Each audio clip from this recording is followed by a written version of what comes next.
Dushimiye Uwiteka Imana Tunamshukuru Bwana Mungu yatubereye umurinzi, ambaye alikuwa mlinzi wetu, yatubereye umukiza, alikuwa mwokozi wetu, yatubereye igisubizo, alikuwa jibu letu, yatubereye byose muri uyu mwaka.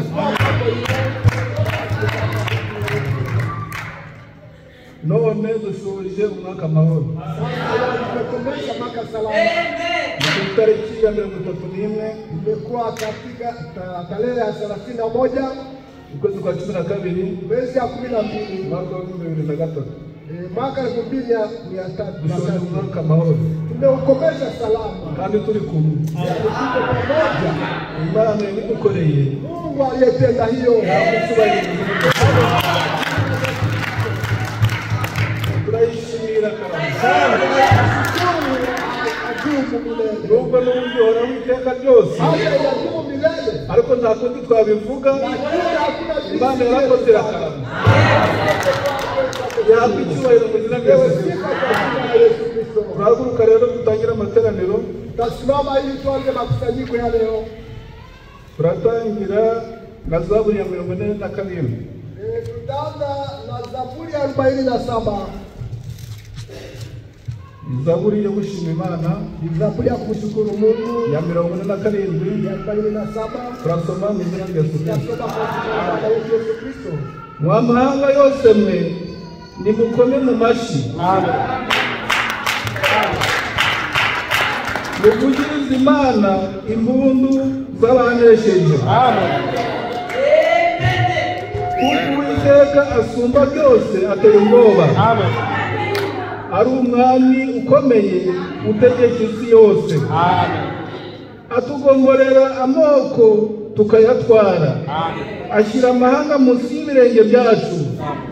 Adutoraniriza umwandu wacu, niwo byirato bya Yakobo uwo yakunze. Amen. Imana izamukanye impundu. Amen. Uwiteka azamukanye ijwi ry'impanda. Amen. Muririmbire Imana ishimwe, muririmbe ishimwe. Amen. Muririmbire umwami wacu ishimwe, muririmbe ishimwe. Amen. Kuko Imana ari umwami w'isi yose. Muririmbishe ishimwe ryayo indirimbo ihimbishijwe ubwenge. Amen. Imana itegeka amahanga, Imana yicaye ku ntebe yayo yera. Abakomeye bo mu mahanga bateraniye guhinduka abantu b'Imana ya Aburahamu. Kuko ingabo zikingira abo mu isi ari iz'Imana. Amen. Ishizwe hejuru cyane. Amen. Nuko n'indirimbo za meditation na nyimbo za kujioshi buri wese aragerwa na masengesho. Amen. Kila mtu utakaribia Mungu katika ombi. Byo gutangiza amateraniro ni ombi la kuanzisha makusanyiko, no gusoza umwaka, ya kukomesha mwaka. Abaririmbyi baratuyora mu ndirimbo, waimbaji watatuongoza katika nyimbo yo kutwegereza Imana, hiyo ya kutukaribisha Mungu, kugira ngo buri wese abone uburyo asenga, kila mtu apate jinsi ya kuomba. Amen. Jina la Yesu Kristo.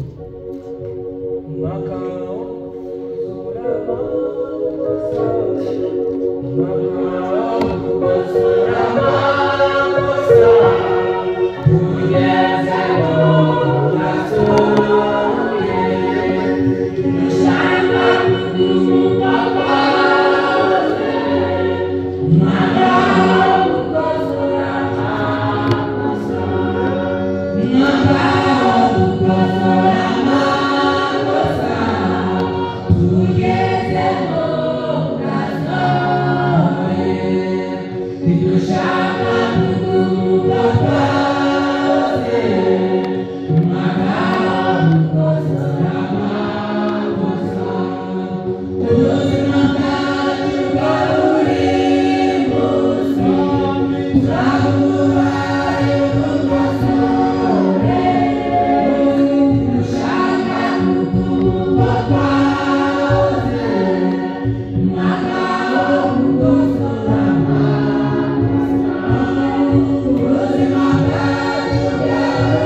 yabivuze ubahe ijambo ry'Uwiteka. Kama vile ndugu anasema tuheshimu neno la Mungu. Turasoma Yohana ibice 13. Tunasoma Yohani 13 umurongo wa 34. mstari wa 34. Yohana 13. Yohani 13 umurongo wa 34. mstari wa 34. wa 35. Turasoma mu izina ry'Umwami wacu Yesu. Ndabaha itegeko risha ngo mukundane kuko nabakunze mube ariko namwe mukundane. Ibyo nibyo bose bazabamenyera ko muri abigishwa banje nimukundana. Amen. Reka dusenge. Acha tuombe. Kongeye kuza imbere zawe Mwami wacu Yesu Kristo, tugarutse mu maso hawe, tuje mu bikari byawe, ongera uze uvugane nawe. Kituzanye imbere zawe ni ugushima imirimo myiza watugiriye umwaka wose utambutse, tukaba tugeze muri uyu mwaka tugiye gutangira. Turavuze ngo habwe icubahiro n'iteka ryose. Wemeye ko turangiza uyu mwaka turi imbere zawe, turavuze ngo habwe icubahiro. Dore ijambo rirasomwe, ndakwinginze ngo uze utuvanire mu ico kurya cy'uyu munsi. Garagara hagati yacu, byose tubyambaje twizeye mu izina ry'Umwami wacu Yesu Kristo. Amen. Twese twicara. Dusomye ijambo ry'Imana. Ntari ijambo ry'umuntu runaka, ahubwo ni ijambo ry'Uwiteka. Uyu ni Umwami wacu Yesu Kristo wabivuze, atari umuntu uwo ari we wese, ahubwo ni Imana yari yambaye mu mubiri, yari iri hano ku isi. Yari ari kuganirira abigishwa be, ababwira ati ndabaha itegeko risha. Itegeko risha mbahaye ni ukugira ngo mukundane. Nimukundana nibwo muzamenya nibwo bazamenya ko muri abigishwa banjye. Urukundo nibyo byose. Urukundo harimo byose. Mu rukundo harimo ubumwe, mu rukundo harimo imbabazi, mu rukundo harimo amahoro, mu rukundo harimo buri kimwe cyose. Amategeko yose azingiwe mu rukundo. Kuko ukunda Uwiteka yubaha mwene se. Ukunda Uwiteka akunda mwene se. Ukunda Uwiteka akunda mushiki we. Ni itegeko umwami Yesu yaduhaye. Bahaye itegeko risha kugira ngo mukundane. Ese nawe wavuga ko ni itegeko ryawe mu mutima wawe urukundo ufite mu rukundo? Tugiye kubafata iminota mike cyane kuko umwaka ugiye kurangira, dusigaje iminota 40 kugira ngo twinjire mu mwaka. Ariko iyi minota 40 yo dusigaje cyangwa kubaganirira ku ijambo rivuga ati urukundo rutunganye. Atari urukundo rw'abana b'abantu, urukundo rutunganye. Atari urukundo rw'amafaranga, atari urukundo rw'inka, atari urukundo rw'ubwoko, ahubwo urukundo rw'abana b'Imana. Ese urwo rukundo nawe urarukeneye muri uyu mwaka? Urwo rukundo rwifuza Imana iguhereza urwo rukundo, urukundo rutarabanura ku butoyi. Urwo rukundo rutunganye tirurobanura ku butoyi. Kandi urwo rukundo nibwo Imana idushakaho. Urukundo rwo gukunda ukuri, urukundo rwo gukunda ijambo ry'Imana. Uraye nkomeje n'ukunda ijambo ry'Imana, ugakunda Imana, urakunda na mwene so. Kuko ntibishoboka ngo ukunda Imana itarabona ngo wange mwene so. Ahubwo bisaba ngo ukunde mwene so wo muri kumwe, ubone uvuge ngo ukunda Imana. Ese nawe ukunda Imana? Nawe ukunda Imana, ukunda na mwene so. Ni itegeko risha, ni itegeko Imana yaduhaye. Itegeko rivuga ngo dukundane. Abana b'Imana barakundana. Turi kuja mu ijuru, turaba hano ku isi. None mu ijuru iyo turi kuja, umwami uriyo ni urukundo, nta kindi kiriyo. Kandi Imana ijajana babandi bafite urwo rukundo. Amen. ndabaha itegeko risha kugira ngo mukundane. Imana yacu ni urukundo. Imana yacu ni urukundo. Rero nuvuga ngo ukunda Imana, ushobora gukunda Imana atararemba. Mbere yo gukunda Imana, mbere yo kuvuga ngo nkunda Imana, kunda mwene wo muri kumwe, kunda mushiki wawe muri kumwe, kunda mugenzi wawe. Mbere yo kuvuga ngo nkunda Imana, kuko Imana ni umwuka, kandi Imana ituye muri Asheri, Imana ituye muri bene so. Rero ntuvuga ngo nkunda Imana utarabona wanga bene so uri kumwe nawe. Uvuga ati ngo naramutsa mwene data, uvuga ati ngo nohobera mwene data. Kandi Imana yaradusigiye urukundo rukwikira byose. Urukundo rukwikira byose. Ijambo ry'Imana ratubwiye ngo ibintu byose bizashira, imari izashira, imiryango izashira, abana bazashira, kwandura kuzashira, ariko urukundo rwo ruzahora iteka ryose. Ntabwo najya kurarikiye ngo urwo rukundo rukunda, aho nutarugira urugendo rw'urukujamo ruzakunanira. Nutagira urwo rukundo rukunde bene so, urugendo rw'urukujamo ruzakunanira. Imana iduhereza urukundo. Uyu mwaka tugiye gutangira, Imana iduhe urukundo. Amen. Yohana ya kwanza ibice 2 sura 4 umurongo wa 7 mstari wa 7 akuvuga ati bakundwa dukundane kuko urukundo ruva ku Mana. Urukundo ruva ku Mana. Taho washaka ngo ubone Imana itaruguhaye ndushobora. Taruduka bagenda mugura mu rukundo. Kandi washobora kuguhereza urukundo atari Imana iruguhaye ngo rukundo. Urwo rukundo tuvuga atari Imana iruguhaye, nta muntu waruguhaye ndetse na nyoko natwe ndibaruguhaye. Ahubwo urwo rukundo Imana yonyine niyo ibitanga. Urwo rukundo ruva ku Mana. Amen. Umuntu wese udakunda, umuntu wese ukunda yabyawe n'Imana kandi azi Imana. Udakunda ntazi Imana kuko Imana ari urukundo. Imana yacu ni urukundo. Mungu wetu ni upendo. Nyene data, Imana yacu ni urukundo. Mungu wetu ni upendo. Imana yacu ni urukundo. Mungu wetu ni upendo. Niyo mpamvu n'abana b'Imana bakwiye kuba barukundo. Niyo mpamvu twese babararikira kugira ngo tube barukundo. Tutekuba barwangano, tutekuba bishari, tutekuba bimishinya, ahubwo twese tube barukundo. Nituba barukundo tugakundana, amahoro azaba hagati yacu. Nituba barukundo tukabana amahoro, n'imiryango yacu izaba barukundo, kandi twese tuzaba amahoro. Amen. Urukundo ruva ku Mana. Ndababwira ati nidukundana abisi bazatumenya. Nidukundana bazavuga ngo bari abatasema. Nibuke igihe mesaje yatangiye baravugaga ngo Frère barirondo twari ukubera iki. Icyo gihe hari urukundo rwa kivandimwe, ariko none dusaba urwo rukundo Imana iduhereza.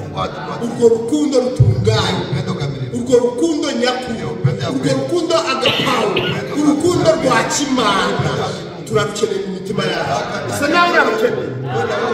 Ndakwinginga ngo iri joro usabe Imana yacu. Mungu wetu ni upendo. Warumi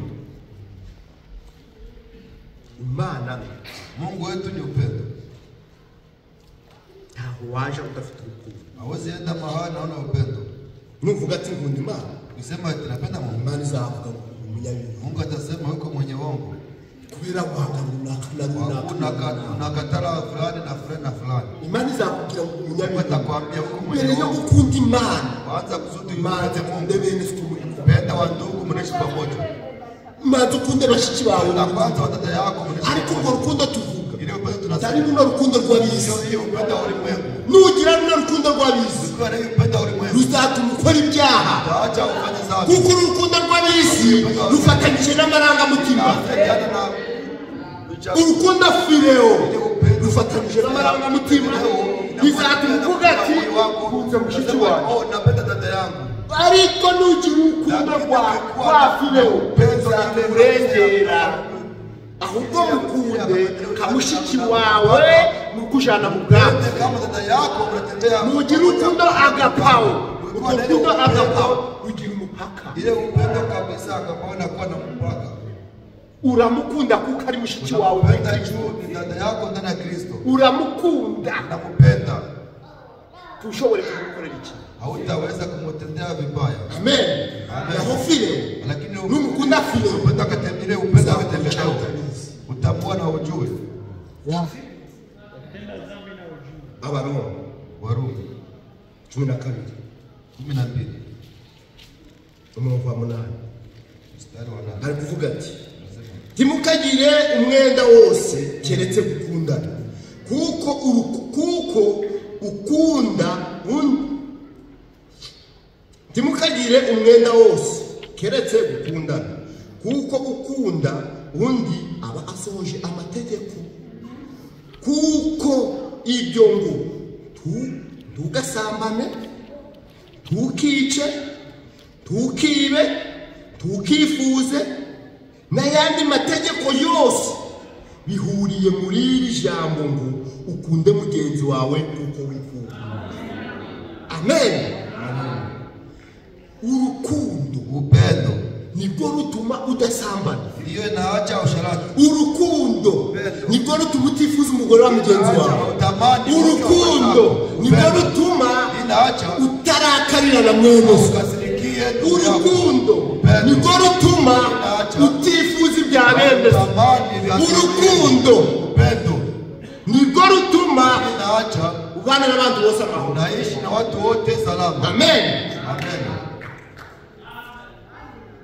Kuko amategeko yose wakuwa sheria yote ukaraye amategeko 10 kama vile sheria yose bahuriye hamwe n'ijambo ryitwa urukundo. ndani ya neno moja upendo. Urwo rukundo tuvuga hari urw'isi ahubwo tuvuga urukundo rw'Imana, urukundo rwo gukunda ukuri, n'ukunda Imana, n'ukunda Imana uzubaha ijambo ryayo, n'ukunda Imana tuzasambana, n'ukunda Imana tuziba, n'ukunda Imana tuzaroga, n'ukunda Imana tuzanegura mwene so, n'ukunda Imana tuzakunda bene so bose.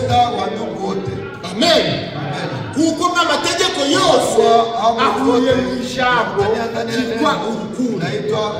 Amen. Amen.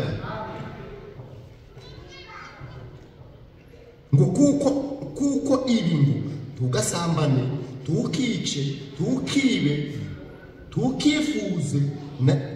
tukifuze n'ayandi mategeko yose bihuriye muri iri jambo ngo ukunde mugenzi wawe kuko wikunda. Kunda mugenzi wawe, penda ndugu yako kuko wikunda kama vile unajipenda. Nifuriza muhiri ichizi, nikitakia hii mema. Nabe nje nifuriza ichizi kama mimi natakia mema, kwiye no kuchifuriza muhiri. Naweza kutakia ndugu muhiri. Ukunda mugenzi wawe, pende mwenzako kuko wikunda kama vile unajipenda. Birakomeye, ni ya nguvu. Niyo mpamvu iyo sababu atari urukundo rw'isi, kama sio upendo rw'isi. Niyo mpamvu nta n'umuntu warugura, ahubwo Imana niyo yabidushoboza. Amen. Gukunda mugenzi wawe kuko wikunda, gukunda dusabe kuko nikunda, gukunda mwene data kuko nikunda, nikunda njewe ubwanjye, nikunda ko ndakibicagera, tunacifuriza na dusanze. Ubwo niko rukundo Imana dushakaho. Amen. Atari ukuvuga ngo Asheri ahuye byabo utangire gukoma ingizo wende kupiga yowe gawa ase kabisa.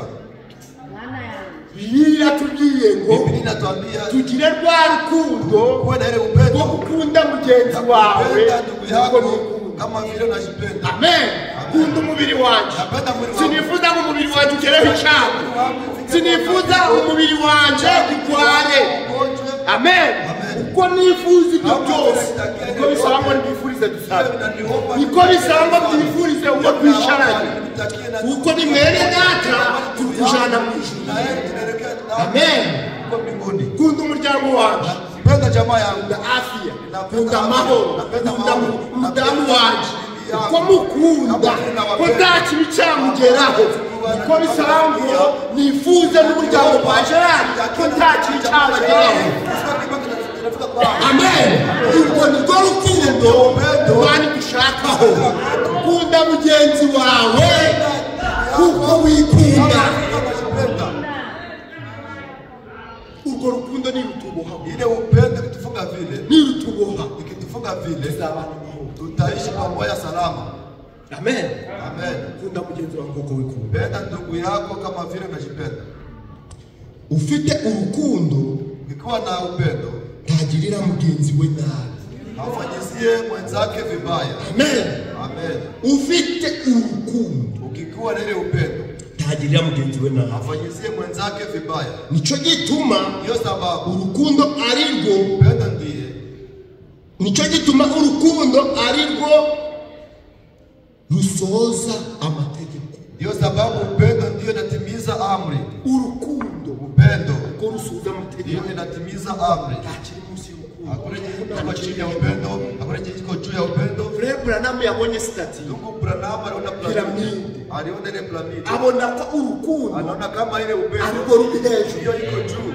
Urwo rukundo ile upendo ruri hejuru iko juu. Nirumanuka mu mitima yacu. Ndani ya nyoyo yetu. Umwuka warazaba yageze muri roho atakuwa anafika ndani. Niruza muri twe. Kucha ndani. Eglise izagira amahoro. Kanisa itakuwa na salama. N'imiryango yacu izagira amahoro. Itakuwa na salama. Uko twese kwa sote tuko na ile upendo. Amen. Amen. Ndio kutaje ndakuma tuko. Ni upendo nyaoze ingia ndani ya soko hilo. Maana hiyo nyinyi Mungu pekee yishobora kuruhusu. Ndiye anaweza kukupatia haundi mwenda. Hakuna yengine tena tunayo. Na deni tufite rya deni. Na deni yote tunayo. Na deni ufitanye na mwewe. Deni yote tunayo na mwewe. Ahuki deni. Numwenda tugomba kugira. Na deni tunayo kuwa nayo ni urukundo. Ni upendo. Amen. Amen. Kuko urukundo kwa ile upendo usoza byose. Inatimiza yote. Urukundo upendo usoza byose. Inatimiza yote. Matayo. Kundo usoza byose. Upendo inatimiza yote. Nawe ndakwinginga ngo nawe nakusihi ushake itafute usaba Imana. Bati Imana ni itimana. Imana yacu ndo yimana. Yisabira guha. Wamrapatia. Uyisabira guha. Nuyisaba urukundo iraruguha. Nuyisaba amahoro irayaguha. Nuyisaba ibyishimo irabiguha. Imana iratanga. Ukakuyegera uwizeye. Amen. Nuyegera uwizeye. Ukavuga ati Imana dore ngiye gutangira uyu mwaka. Uyu mwaka nabaye kwangano. None dore ntangira umwaka mushya. Ngusabye ngo gusabye urukundo bwawe. Gusabye amahoro Mana. Pereza amahoro kubana na bene bwawe. Imana irayaguha. Mungu atapatia. Imana yacu ni Imana. Mungu wetu ni Imana. Imana yacu kwa Mungu wetu iratanga. Anabana. Iratanga. Anabana. Kandi hereza babandi anapatia wale bamushakisha numwe. Wanamtafuta kwa bidii. Ukamushaka numwe. Iyo umushatse ushatse Imana numwe. Ukatafuta Mungu na bidii. Imana ivanga mu byawe. Mungu naye changa ndani. Imana irasa. Mungu naye anakuja. Nushaka Uwiteka numwete ukayikiranukira Imana imanuka mu byawe. Mungu ati Imana uyu mwaka urashize umuryango wanjye wabaye intambara. Nagiranye intambara na bene data none byose ndabyiragiwe.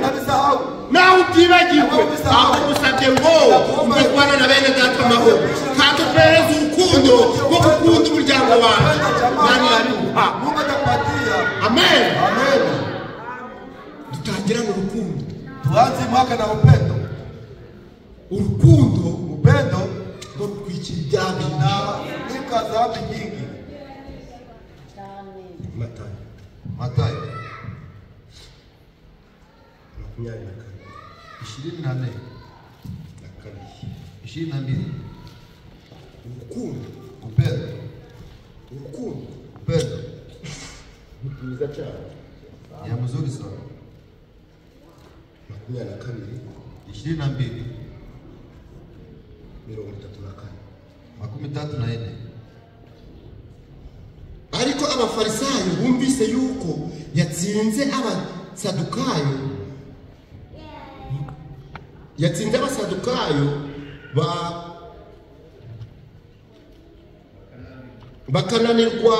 bakananirwa kumusubiza bateranira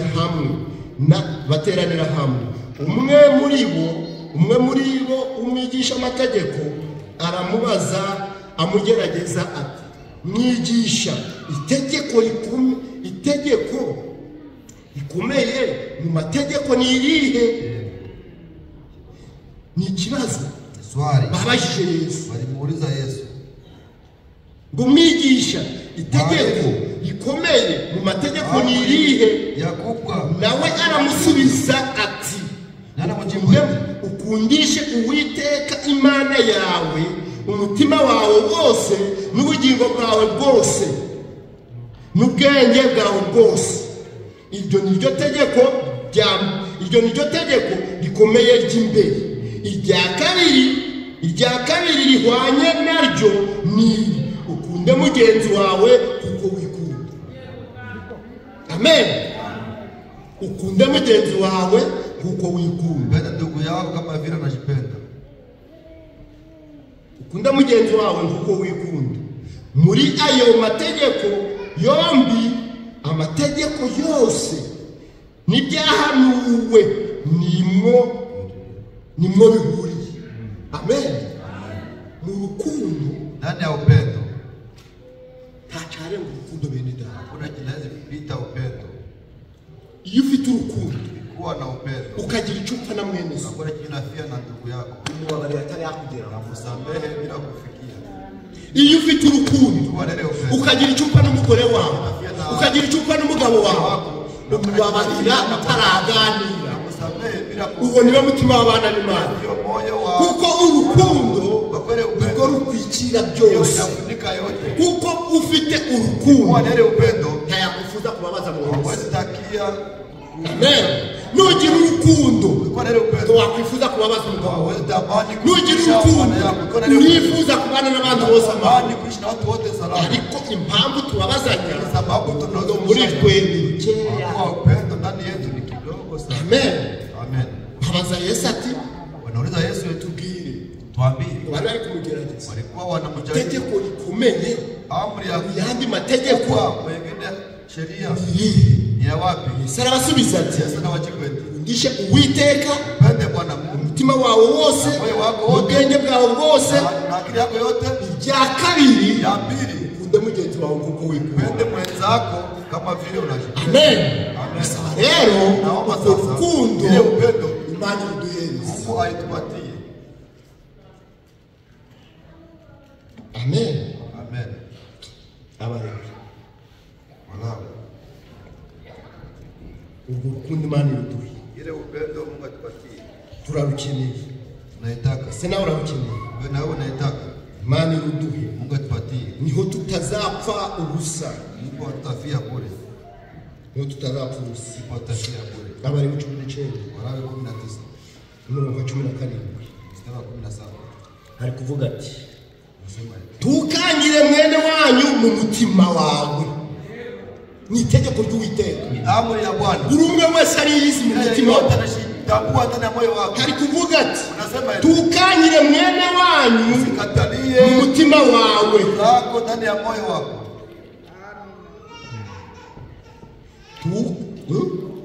Tukangire mwene wanyu mu mutima wawe. Tukabure guhana mugenzi wawe, kugira ngo utizanira icyaha ku rubwe. Amen. Amen.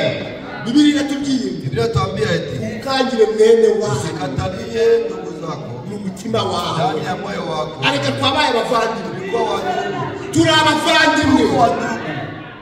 dusaba ni mwene wacu ni mwene wacu gute tukujana mu ijuru twaravukanye gute mu maraso ya Yesu Kristo ni mwene data ni mushiki wanje ijambo ry'Imana ratubwiye tukanyire mwene wanyu mu mutima wawe amen kandi tukabura guhana mugenzi wawe ndugu yako amen nawe mwene fo yako kama ndugu yako anasi nawe mubonye icyaha naona dhambi kwa kumuhana ni gute umuhasibu nini usage utane umuonye niko kumuhana vile ndivyo kumhasibu amen wirinde kumunegura wirinde kumuvuga uruhande wirinde kumubunza ahubwo umusange umubwira ati mwene data wakoreye inama ibyo ni byo jambo urukundo kuko uwukunda ntawumushyira hanze uwukunda ntawumushyira ku karubanda amen twabakunda umugore waje sinshobora kuvuga amavuta yakoreye nabakunda mwene data sinshobora kumubuza sinshobora kuvuga ibyo yakoreye ahubwo banisanga kugira ati mwene data hano hapa wandengere kabisa ulivuka mpaka kuko turabavanga kwa tuko wandugu kushana tunatembea pamoja mu rugendo nenda safari rugana hehe naelekea wapi rugana mwisho naelekea mbinguni mu rugendo safari tuhabura gusitara ukose kukwaa mu rugendo tuhabura kunyerera ariko ikizadufasha ni kunyereraho tereza kwako ni upendo kuko n'urukundo ukinipenda uraza kumvuga utakuya kunionya urafata amafuti yanjye utakamata shida zangu zipeleke ngambo na amen amen kabure guhana mwene usikose kuadhibu ndugu yako ku murongo wa 17 mstari wa 17 kunasema eti tugaho tukangire mwene wanyu tukangire umurongo wa 18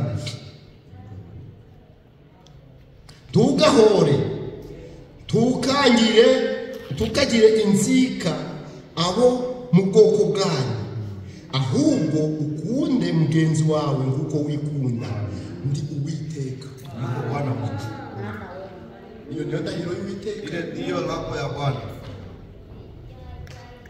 tugahore usikashiripie tukihorere usishiripie we urinde kwihorera kwa nani wakushiripia dusaba ndagusitara uzukavuze kunanje ndamwishura nitamulipa ngo ndonzashiwe asitenda kwa nzamuramutsa ndamsalimia hata muri kugenda mwijuru tembea mbinguni ijambo ry'Imana ryose neno la Mungu lote nitegeko ni amri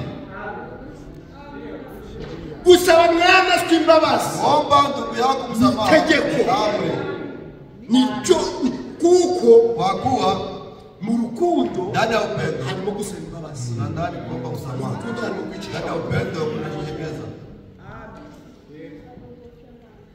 kuko ndushobora kujana hawezi n'umuntu mu rugendo kutembea na mtu ndani ya safari utari kuganira kama hamzungumuzi dushobora kujana n'umuntu mu kutembea rugendo na mtu ndani ya safari umutari kuvuganira na mtasema moja urukundo rero ndani ya upendo harimo gusaba imbabazi unakuomba msamaha amen amen tukanyira mwene wanyu usikatalie ndugu yenu ndani ya moyo tugahure usishiripie tukagira inzika usifanye na kinyongo au kisirani ndani ya wakabila yenu none nungirira inzika sasa kuifanya kinyongo kwa uwo mu bwoko kwa bwawe wakabila turi yako kujana mu ijuru natembea mbinguni ubwoko bwacu nta bundi ubwoko bwacu ni ubw'abana b'Imana rero nawe turi abana b'Imana bisaba ngo dukundane urwo rukundo nitugirana urukundo tuzabana amahoro amen ubwoko bwacu ni ubw'abana b'Imana nta bwoko tugira uzavuga ati ngiye ndi umuhutu ngiye ndi umututsi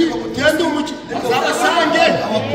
azabasange kuko hano ni abana b'Imana hano turi ubwoko buja mu ijuru amen nta bwoko tugira ubwoko bwacu ubwoko bw'abana b'Imana ubwoko bw'abari kuja mu ijuru ubwoko bw'abari kuja i Siyoni ubwo bwoko bwacu amen uzavuga ati ngiye uzasanga abakiri uzakora tugenda umuzigaba uzabasangira hano ho ubwoko bw'abana b'Imana niyo mpamvu dukwiriye kumwe tukabana mu mahoro tukabana mu rukundo amen ntabwo ko tugira hatuna kabila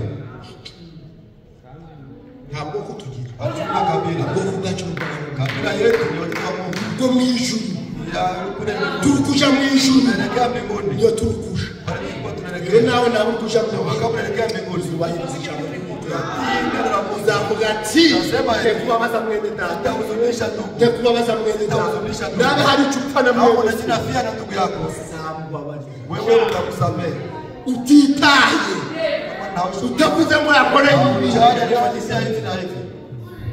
amen amen Yesu baramubaza ati ni Petero wamubaje mbese mwene data nakorera icyaha mugenzi wanjye nakorera icyaha zamubabarire kangahe inzamubabarire kangahe ugeze kuri kangahe kugira ngo amenye ko namubabaje Yesu aramubwira ati Petero uzamubabarire ugeze karindwi nitubabarirana tuzaba amahoro tutaishi salama nitutabika inzika mu mitima yacu kinyoma ndani ya mioyo tuzabana amahoro tutaishi salama amen ariko tena ntukabe ngumufurere umwe gusa ni Isiraheli wigeze kuhorera mwene se yitwaje impano yitwaje igisu mwene data ziko mu banyamahoro azi ko nta kibazo ushobora guhoreye kumva ufite indobo cy'akariso tukazara ngo mwene data wa Isiraheli uyu mwene data ule ndugu uzichamubaye acha yikilikuwa kwake haramufasha bamutera walimukamata walimtupia mawe uko mwene se yamubone yaziko baramahoro ariko we ntamubikinzika mu mutima ndani ya moyo wake kumbe yimeti hoti Mungu anaweka mpanga huku anakuja kushirikiana na tuko pamoja na wewe anamufashe na wale mkamata wanampigia wanamtupia mawe tunabavandi tuko wa ndugu tukusha mwisho tunaelekea mbinguni amen amen Matayo reka dusome hano kakao Luka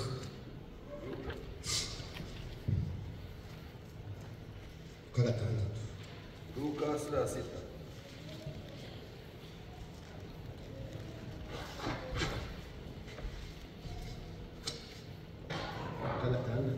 Luka sura 6 na kabiri mstari 32 nimukunda ababakunda gusa nimukunda ababakunda muzashima iki n'amagambo y'umwami nimukunda ababakunda muzashima iki ukipenda nawe wapenda abanyabyaha nabo ipo nini abanyabyaha nabo bakunda ababakunda wenye dhambi nao wanapenda kuwapenda nimugirira neza ababagirira neza sasa wema wenye muzashimwa iki utalipwa nini abanyabyaha nabo barabikora wenye dhambi wanafanya kandi nimuguriza abo mutekereza ko bazabishura deni wenye unawazia kama atakulipa mwebwe muzashima nyie watawashukuru kwa nini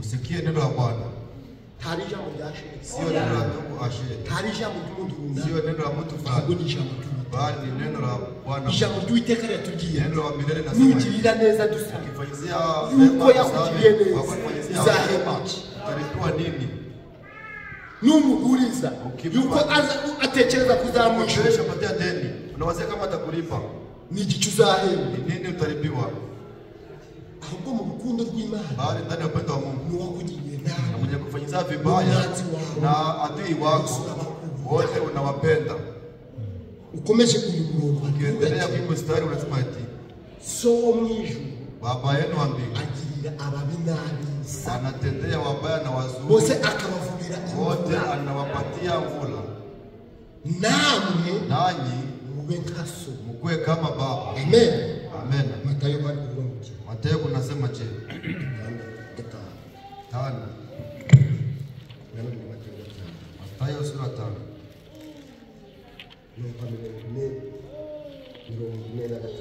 Mstari wa 43.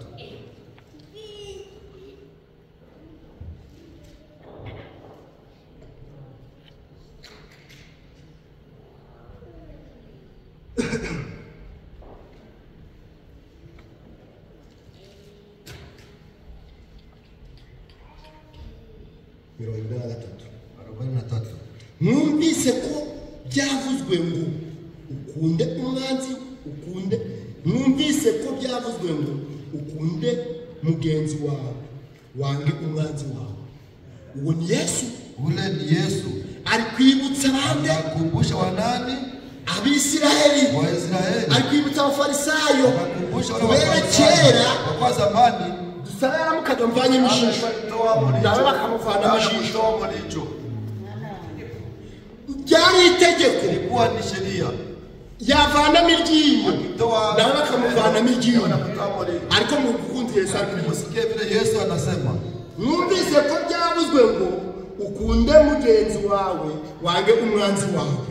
Ariko njeweho ndababwira nti mukunde abanzi banyu, mubasabire. Mukunde abanzi banyu, mubasabire. Aba barenganya nibwo muzaba abana baso wo mwijuru. Kuko ategeka izuba rye kurasira ababi n'abeza. Kandi abakiranuka n'abakiranirwa abavubira imvura. Nico abavubira imvura. Nimukunda ababakunda gusa muzahembwa iki? Mbese abakoresha bikoro nabo ntibabikora batyo. Nimuramutsa bene wanyu bonyine abandi mubarusha iki? Mbese abapagani nabo tibabigenza batyo? Namwe mube mukiranutse kuko so mwijuru akiranuka. Amen. Amen. Aya ni amategeko y'Imana. Hii ni sheria ya Bwana. Alituachia. Kandi ni ngombwa. Tena ni lazima. Tuvuga ko turi abana b'Imana. Tuko watoto wa Mungu. Natwe tubane n'abantu bose. Nasi tuishi na watu wote. Amen. Na wao ndio uvuga wa umwanzi wawe. Ninasema ni adui wako. Uyu mwaka gushire. Mwaka ishe. Wiyunze nawe. Na unakuwa mmoja naye. Urumwe nawe. Unakuwa mmoja naye. Imani tufashe. Mungu atusaidie. Petro. Byinshi ya mingi ariko mwihangane. Akanya kose Imana dushoboze. Muda wote Mungu atuwezeshe. Petro aravuga iki? Petro tunasema bene data nta mwenda dufite uwari wose keretse umwenda w'urukundana. ila deni ya upendo. Ibice bine. Petro ya mbere. Petro ya kwanza. Ibice bine ari kuvuga ngo ari kuvuga ngo iherezo rya byose riregereje. Sigaje iminota 5 gusa sasa. Iherezo rya byose riri bugufi. Nuko mugire ubwenge mwirinda ibisindisha. Mubone uko mugira umwete wo gusenga. Ariko ikiruta byose mukundane. Urukundo rutwike. Ariko ikiruta ibindi byose mukundane. Mukundane urukundo rwinshi. Kuko urukundo rutwikira ibyaha byinshi. Amen. Urukundo rutwikira ibyaha byinshi. Kazambi nyingi. Amen. Urukundo rutwikira ibyaha byinshi. Pendo nafunika dhambi nyingi. Indirimbo za Salomo. Nyimbo wa Salomoni. Urukundo rutwikira ibyaha byinshi. Pendo nafunika dhambi nyingi. Bene data tukuja mu ijuru. Nabe tukuja mu ijuru rero bisaba ngo dukundane. kandi tube umwe. Amen. Indirimbo za Salomo ibice 8 hari kuvuga ngo dusigaje umutima, hari kuvuga ngo umuntu wa karindwi amazi menshi tiyarenga urukundo. Mwumvira ijambo, amazi menshi tiyarenga urukundo. N'inzuzi zuzuye tizarurenga hejuru. Umuntu watanga ibyo afite umuntu yatanga ibyo afite mu rugo rwe byose kugira ngo agure urukundo yagawa rwose. Watanga iki kugira urukundo? Watanga iki kugira ngo ugure urukundo? Naho watanga ibyo ufite mu nzu yawe, ugatanga ubuzima bwawe bwose kugira ngo ugure urukundo, waruvana. Urukundo rutangwa n'Imana yo yonyine. Amen. Urwo rukundo Imana irutanga. Imana irutanga. Ntacyo wagura, ntacyo watanga kugira ngo ugire urukundo rwo kubana n'abantu. Watanga iki? Abakorinto. Ntacyo watanga. Hakuna kitu na Urukundo Paulo avuga. vile Paulo anasema.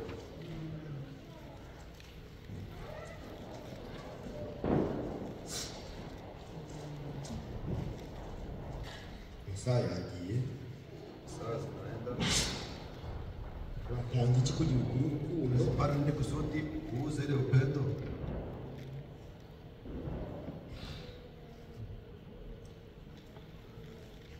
Ari kuvuga ati Abakorinto 13 ba mbere. Kwanza 13. Ngo nubwo navuga indimi z'abantu n'iz'abamarayika ariko singire urukundo, mba mpindutse kumuringa. Kuvuga nubwo navuga indimi z'abantu n'iz'abamarayika ariko singire urukundo, mba mpindutse kumuringa. Uvuga cyane n'icuma kirenga. Kandi nubwo nagira impano zo guhanura, nkamenya ibishwe byose n'ubwenge bwose, kandi nubwo nagira kwizera kose, ntabasha gukuraho imisozi ariko singire urukundo, ntacyo mba ndico. Amen. Kandi nubwo natanga ibyanjye byose kandi nubwo natanga ibyanje byose ngo ngaburire abakene, ndetse kitanga ubwanje ngo nkwikwe ariko singire urukundo, ntacyo byamariye. Amen. Amen. Niyo mpamvu urukundo, Ndio sababu upendo.